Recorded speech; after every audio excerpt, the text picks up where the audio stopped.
नमस्कार साथियों, मैं शिवा फिर से एक नए वीडियो के साथ एसएमएस टेक चैनल में। तो लास्ट कुछ महीनों से मैं वीडियो नहीं बना रहा था क्योंकि कोरोना इतना पीक पर था तो कहीं भी ट्रैवल नहीं कर रहा था। और जिस चीज़ से आदमी दूर भाग रहा था वही हो चुका है, मतलब मैं भी कोरोना पॉजिटिव हो चुका हूँ। तो सोचा कि जब कोरोना होता है और कोरोना के बीच का जो समय होता है उसमें किस तरह से रहा जाए और किस तरह से कोरोना से जंग जीता जाए, इससे रिलेटेड वीडियो बनाने जा रहा हूँ। तो वीडियो को देखिए। तो सबसे पहले जब भी कोरोना का लक्षण है, आप किसी के संपर्क में आते हैं तो आपको कोरोना के कुछ लक्षण मिल जाते हैं। पहले दिन नहीं, दूसरे दिन नहीं, तीसरे दिन, लेकिन एक समय के बाद आपको पता चलने लगता है कि आपको कोरोना हो गया है। जैसे सर दर्द, बदन दर्द, बुखार, सूखी खांसी, कफ निकलना, ये सारी चीज़ होती है। सबको सिम्टम अलग अलग हो सकते हैं, लेकिन बेसिक इसमें से कुछ ना कुछ रहता है। जब दूसरे को होता है तो हम सोचते हैं उसे कोरोना है, और जब खुद होता है तो सोचते हैं कोरोना नहीं है। तो यही कोरोना का फैलने का सबसे बड़ा कारण है। तो अपना जांच करवाइए। जैसे मुझे क्या हुआ था, मैं हॉस्पिटल आना जाना कर रहा था, इसी बीच मुझे लगा कि कोरोना के व्यक्ति से मेरा संपर्क हो गया है। तो मेरे यहाँ पे पेन चालू हुआ। उसके बाद एक दिन बाद मुझे बुखार हुआ। बुखार होने के बाद दूसरे दिन मुझे बुखार ठीक हो गया था, लेकिन फिर भी जो स्मेल था ना, वो एकदम मैं खाते समय स्मेल नहीं ले पा रहा था, खाना में टेस्ट नहीं लग रहा था। मैंने अपना टेस्ट कराया और टेस्ट में रिपोर्ट पॉजिटिव आया गया। तो पॉजिटिव आने के बाद मुझे होम आइसोलेशन में ठहराना था और कुछ दवाइयाँ दिए थे, तो दिखा रहा हूँ मैं। ये सारी दवाइयाँ थी।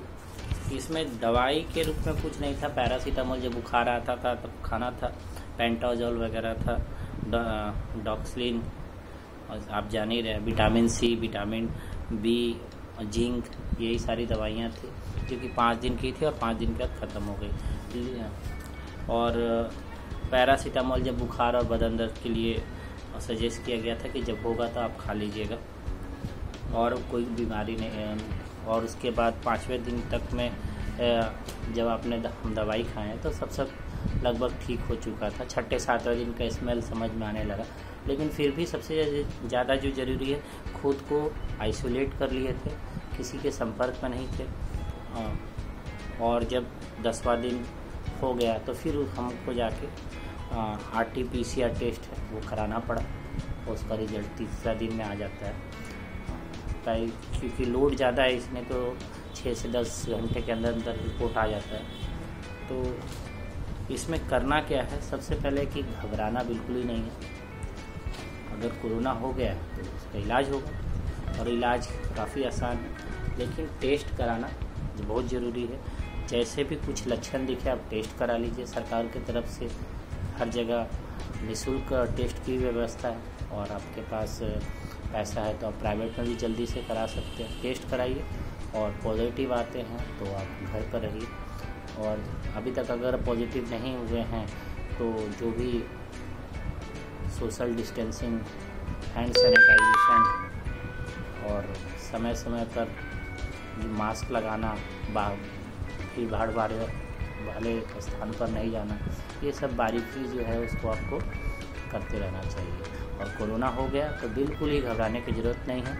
खासकर यंग एज को तो जिसको कोई बीमारी नहीं है उनको कोई दिक्कत नहीं होगा, अगर वो proper medicine time to time और गवर्नमेंट का जो गाइडलाइन है, डॉक्टर का जो सजेशन है, उसको अगर फॉलो करते हैं तो कोरोना 3 से 5वें दिन तक आपके शरीर से उसका जो बढ़ने का रफ्तार है समाप्त हो चुका रहेगा।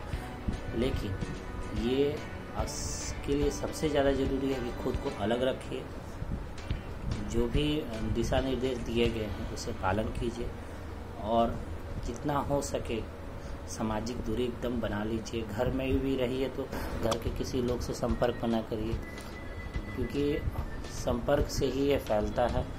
और इसका बचाव वही है कि जिन्हें हो गया है वो खुद को अलग कर ले, और जिन्हें नहीं हुआ है वो कृपया मास्क पहने, सामाजिक दूरी बनाकर रखें, भीड़ भाड़ वाले जगह पर ना जाए, ज़रूरत हो तभी बाहर निकले।